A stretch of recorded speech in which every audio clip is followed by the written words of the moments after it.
देखिए, राज्यसभा के लिए एक सीट वाकंट हुई थी। हमारे यहाँ से राज्यसभा के जो माननीय सदस्य थे विधायक चुन लिए गए।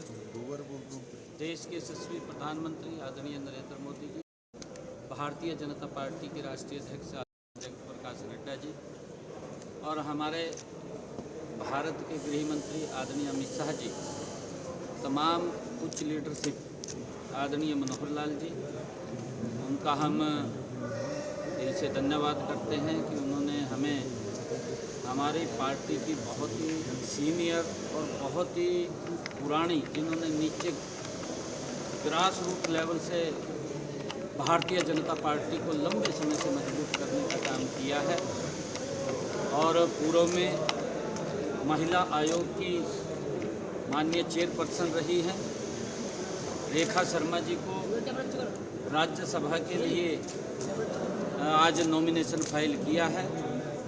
मैं इनको बहुत बहुत बधाई भी देता हूं।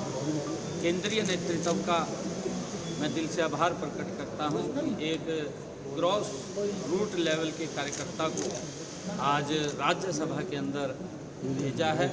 मैं इसके लिए केंद्रीय नेतृत्व का बहुत बहुत धन्यवाद करता हूं और रेखा शर्मा जी को मैं बहुत बहुत बधाई देता हूं और ये हरियाणा का पक्ष राज्यसभा के अंदर रखेंगी मजबूती से, हरियाणा को बड़ा उसका लाभ मिलेगा। इनको बधाई देता हूं और केंद्रीय नेतृत्व का मैं दिल से आभार और धन्यवाद करता हूं। विपक्ष की तरफ से कोई उम्मीदवार नहीं उतारा गया, कैसे देखें? नहीं, देखिए, वो विपक्ष की अपनी स्ट्रेटजी होती है और अपनी स्ट्रेटजी के अनुसार ही वो निर्णय लेते हैं और क्योंकि ये सीट मैंने जैसा बताया भी है कि हमारे राज्यसभा के सांसद थे कृष्ण लाल पंवार जी, वो विधायक चुने गए और विधायक चुने गए तो उनके स्थान के ऊपर रेखा शर्मा जी को यहाँ पर भेजा है। मैं इनको बधाई भी देता हूँ, शुभकामनाएं देता हूँ। उनकी अपनी स्ट्रेटजी है कांग्रेस की। बीजेपी महिला सशक्तिकरण की बात करती है, पहले किरण चौधरी जी को भेजा, अब रेखा शर्मा जी को भेज रहे हैं, क्या करते हैं? नहीं, देखिए, आदरणीय प्रधानमंत्री जी लगातार महिलाओं को सशक्त करने के लिए निरंतर प्रयासरत। उनकी जो योजनाएं, जो उनकी नीतियाँ हैं और जो उनकी नीति है वो महिलाओं को सशक्त और मजबूत करने की है। कल आदरणीय प्रधानमंत्री जी हमारे हरियाणा के अंदर पानीपत की उस भूमि के ऊपर आए थे जिस भूमि के ऊपर वो जनवरी 2022 में उन्होंने वहाँ से बेटी बचाओ बेटी पढ़ाओ के लिए आगाज किया था और कल बहुत बड़ी योजना LIC की बीमा सखी योजना, उसका शुभारंभ आदरणीय प्रधानमंत्री जी ने किया है। क्योंकि जब बेटी बचाओ बेटी पढ़ाओ का आगाज किया था उससे भी देश के अंदर लाखों बेटियों को जीवन दान मिला है और जो ये योजना कल शुरू की है बीमा सखी योजना, उसका बड़ा लाभ हमारी महिलाएं सशक्त और मजबूत होंगी, उनका रोजगार का साधन खड़ा होगा, आत्मनिर्भर बनेंगी। आदरणीय प्रधानमंत्री जी ने कल हरियाणा की भूमि से इस योजना को लॉन्च किया है। मैं इसके लिए भी आदरणीय प्रधानमंत्री जी का धन्यवाद करता हूं।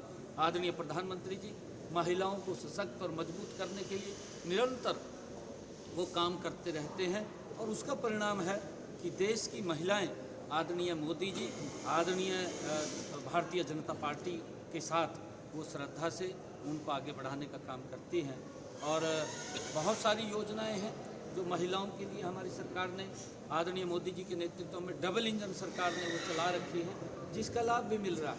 चाहे सेल्फ हेल्प ग्रुप की हमारी बहनें हैं और चाहे ड्रोन दीदी है और चाहे हमारी महिला उद्यमी है, विभिन्न योजनाओं के माध्यम से महिलाओं को सशक्त करना ये हमारी सरकार निरंतर कर रही है।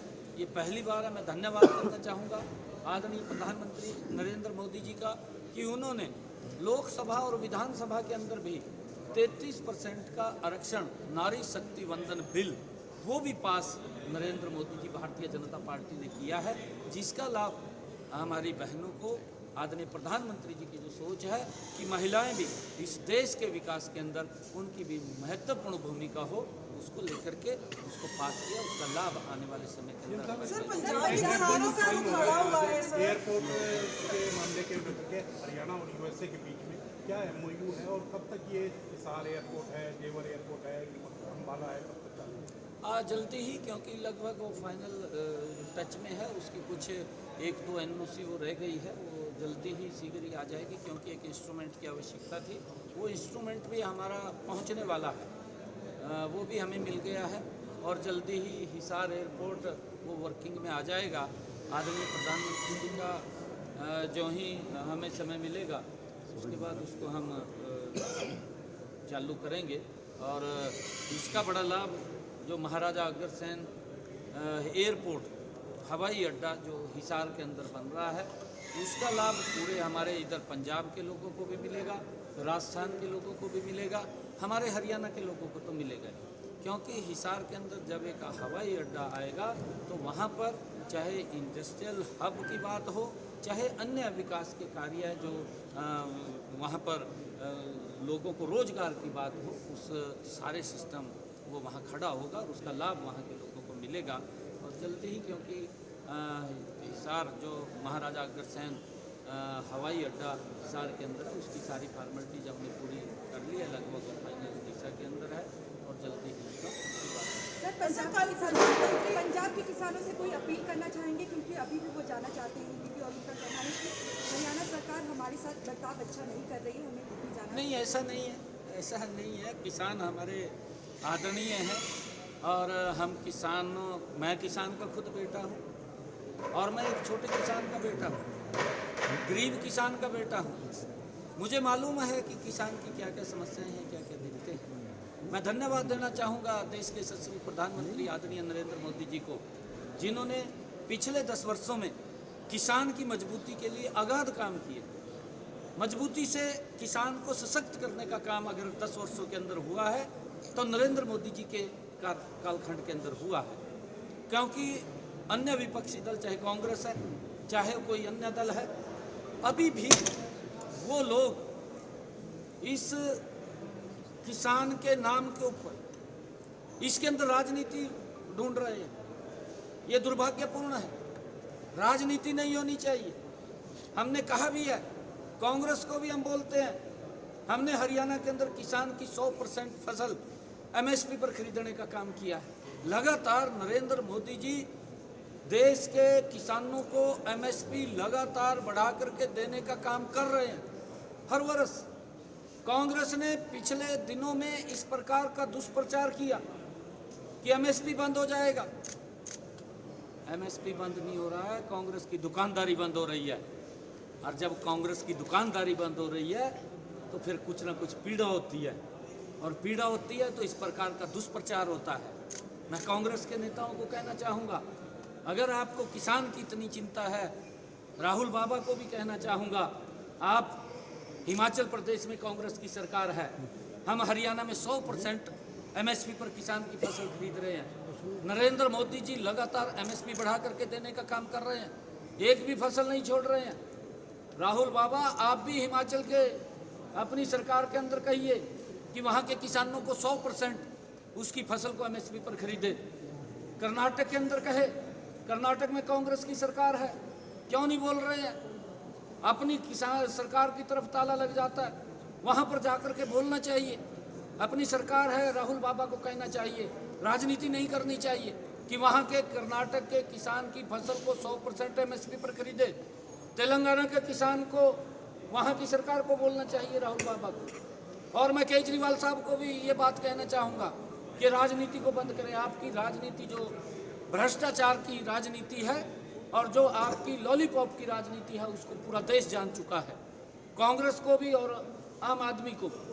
आप पंजाब के किसानों को ये आश्वस्त करिए, उनको आश्वासन दीजिए कि आपकी फसल 100% एमएसपी पर खरीदने का काम पंजाब सरकार करेगी। क्यों नहीं बोलते हैं? पहले अपने गिरे बहाने जा करके देखें, फिर दूसरे के ऊपर उंगली उठाने का काम करें। ये करना चाहिए केजरीवाल साहब को, राजनीति नहीं करनी चाहिए इसके अंदर। किसान हमारे आदरणीय है, मैं किसान का बेटा हूँ, मुझे मालूम है। मैंने खेत के अंदर अपने हाथ से पानी लगा रखा है, खाल के अंदर नक्के मोड़े हैं। मैं किसान की जीरो ग्राउंड की रिपोर्ट जानता हूँ। मैं नरेंद्र मोदी जी का धन्यवाद करता हूँ कि एक गरीब किसान के बेटे को हरियाणा की जिम्मेवारी दी है, और उसको मालूम है, नरेंद्र मोदी जी को मालूम है कि किसान को कैसे सशक्त और मजबूत करना है। परंतु ये कांग्रेस पार्टी और अन्य दल मिलकर के जो इंडी गठबंधन के साथ जुड़े हुए हैं, ये किसान के नाम के ऊपर राजनीति कर रहे हैं। अरे उनके सुधार की बात करिए, आपकी सरकारें हैं, आप वहाँ पर जाकर के चिंता करिए, तब जाकर के उंगली उठानी चाहिए।